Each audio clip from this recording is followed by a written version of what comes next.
Hello everyone. Welcome to today's lecture on composition of blood. I am the presenter, Dr. Mausmi Shankaradala, Assistant Professor from the Department of Biochemistry, St. Joseph's College for Women Autonomous.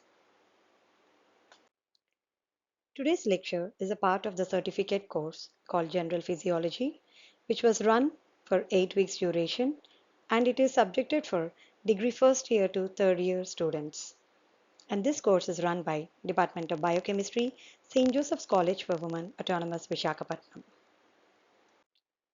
Contents of today's lecture include introduction, components of blood, importance of blood, major functions of blood, major blood components present in the blood, and concluding with the summary. Introduction to blood.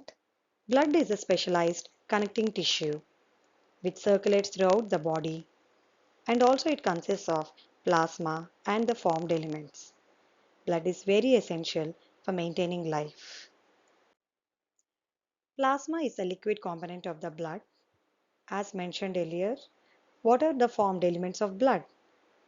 They include erythrocytes, which we commonly call as red blood cells, leukocytes, which we commonly call them as white blood cells, and platelets. Importance of studying blood. Yes, study of blood is very essential to know what exactly the functions that it has carries in the body. Starting with the first one, it explains transport of gases like oxygen and carbon dioxide, and also the transport of nutrients. It helps us to understand where exactly the metabolic wastes are removed from. Blood plays a very major role in physiology and biochemistry aspect of life. Apart from those, the major functions of the blood are given below. They are transportation, waste removal, immune defense, blood clotting, hormone transport, and temperature regulation. The first one is the transport of oxygen. Oxygen is carried from lungs to the tissues. So here the red blood cells contain a red color pigment called as hemoglobin. As we all know, hemoglobin is a combination of porphyrin heme along with a protein called globin. So red blood cells contain a red color pigment called as hemoglobin. Hemoglobin binds and transports oxygen to the tissues. Second one, transport of nutrients. Blood carries nutrients from digestive system. For example, what are the nutrients that we get through our food? They include carbohydrates like glucose, proteins are made up of amino acids, lipids contain fatty acids, and the minor biomolecules like vitamins and minerals which are very essential for the growth.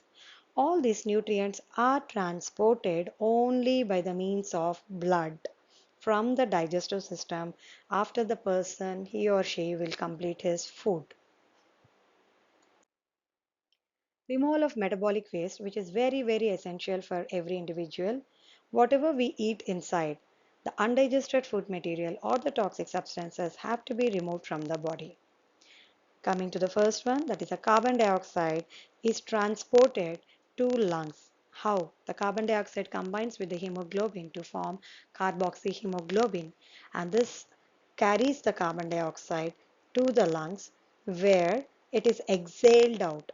So the procedure is called as exhalation. Inhalation means we take in oxygen, exhalation means we give out carbon dioxide. The next major important one is removal of urea. So the urea that is present in the body is transported to the kidneys for the excretion. That is, it is sent out from the body. So usually, as we know, we all are ureotelic. So the blood plays a very major role in separation of this urea, that is sending out excretion of the urea outside.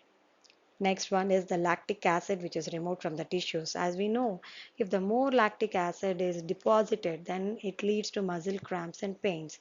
So whenever the level crosses the major minimum level, like minimum range, immediately blood transports this lactic acid to the from the tissues like removal. Immune function of the blood, which is very important for the survival in this harsh environment. So, coming to the defense mechanism, white blood cells are the defense mechanism. They form the team of defense mechanism. Usually, they act against pathogens and they protect against bacteria, viruses, and any kind of parasite infections. So, before we go to any doctor, it is only because of this white blood cells they are protecting us in our every day to day activity through our first line defense, we call them. So it's always suggested to take care of the first line of defense because it is a crucial point where the particular person, he or she, will be first protected until you reach the doctor. For example, any infection has grown up to that. So the fever, whatever the first line of defense we'll see, it is only because of these white blood cells. Blood clotting function. As we all know, when we get hurt, when there is a damage in the tissue, when there is a wound which opens up any uh, periphery blood vessel, there will be blood loss. So the major the blood loss, the major risk of the person to turn it into a fatal condition. So whenever there is a wound, absolutely there is necessity for the formation of clot. Why? Because only if the clot is formed, there will be no loss of the blood. So this prevents the blood clotting function, prevents excessive blood loss. Along with that, the blood platelets and clotting proteins are absolute saviors in this function. And what is a major function? Means they just seal the damaged blood vessels, which is very, very, very essential for our survival. Blood obviously acts as a messenger system. As we know, hormones are the secondary messengers um, that are secreted through the endocrine glands. So these hormones transport from the place, that means from the endocrine glands to the receptors, means where exactly they need to show their action. And also the hormones regulate the body functions. There are many hormones, as you know, like your growth hormone, your thyroid hormone, your testosterone, your progesterone. Every single hormone is regulated by this blood. Temperature regulation plays a very major role. Why? Because body cannot survive either in extreme cold conditions or extreme hot conditions. So there will be a particular regulatory mechanism that has to be seen that the body is in the optimum temperature, and this happens only because of the blood, because it distributes the heat throughout the body. Since it is a connecting tissue and it flows throughout the body, it very particularly distributes the heat throughout the body, and it helps maintain body temperature balance. What exactly, like how much blood an individual has in his or her body? So, an average adult, the blood volume is approximately 4.5 to 5 liters. So, usually we mention it as approximately 5 liters. And sometimes this varies with body size and physiological conditions also, like where exactly they are living, whether they are in any in the Arctic pole or in this tropical region. Even those physiological conditions also vary the volume of the blood. Major components of the blood: plasma is one of the major components, followed by red blood cells, white blood cells, and platelets. Writing up the proportion of the blood components, like what exactly is the ratio of these components present.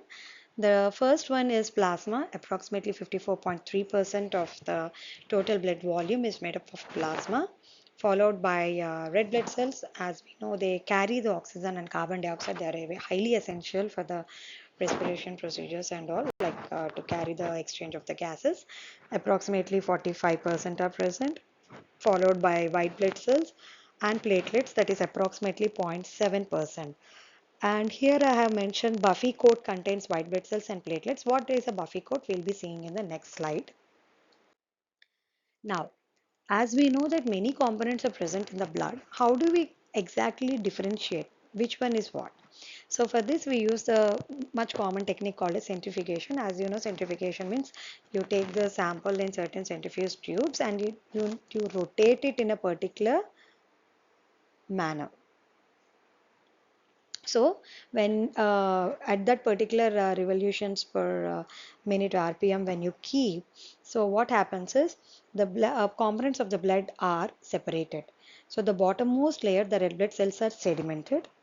Above that is a middle layer, that is a buffy coat. As we have seen in the previous slide, the buffy coat contains white blood cells and platelets, and the topmost layer is our plasma. So usually when you go for any blood test, so this is one of the procedures they have follow, like they collect your blood, they take in the collecting tube, and then they keep for centrifugation, then they collect your plasma.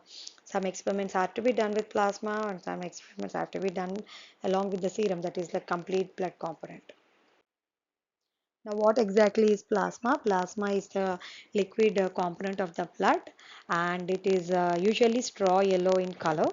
And this plasma is very essential, as I said, to study what exactly your body is undergoing, like how the marker enzymes are acting, or how the nutrients are being transported, or how the oxygen and carbon dioxide is exchanged. So all this information will be there here. So usually whenever they collect the blood, like they'll be differentiating the plasma, or some experiments can need the serum also, like that.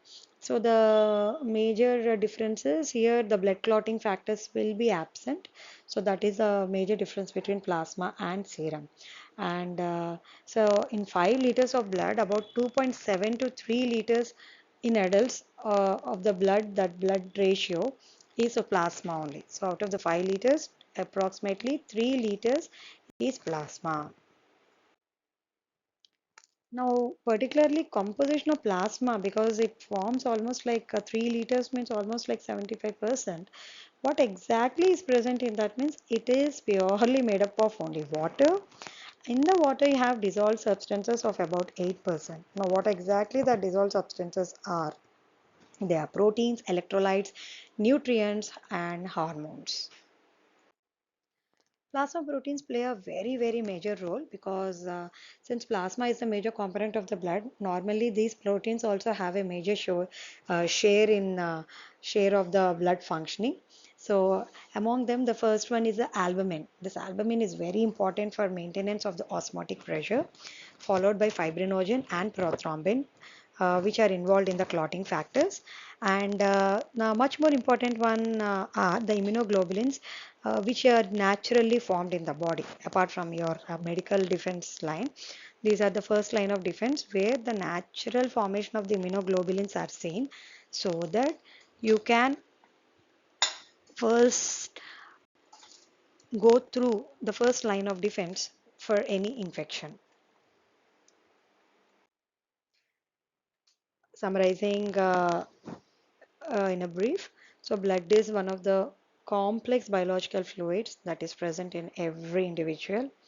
The plasma transports the substances which are essential, like nutrients, your water, and whatever the exchange of gases, everything it contains through the blood. And cell performs oxygen transport, which is highly essential for the breathing, immunity, which is essential for the living, and clotting to prevent from the blood loss, essential for maintaining homeostasis, that is a body regulation. Dear students, these are the references we have kept. You will be having both international and national editions. Just summing up, Guyton and Hall textbook of medical physiology, essentials of medical physiology, human anatomy and physiology, review of medical physiology, textbook of medical biochemistry and physiology, so by Chatterjee. So you'll be having both national and international references. Thank you.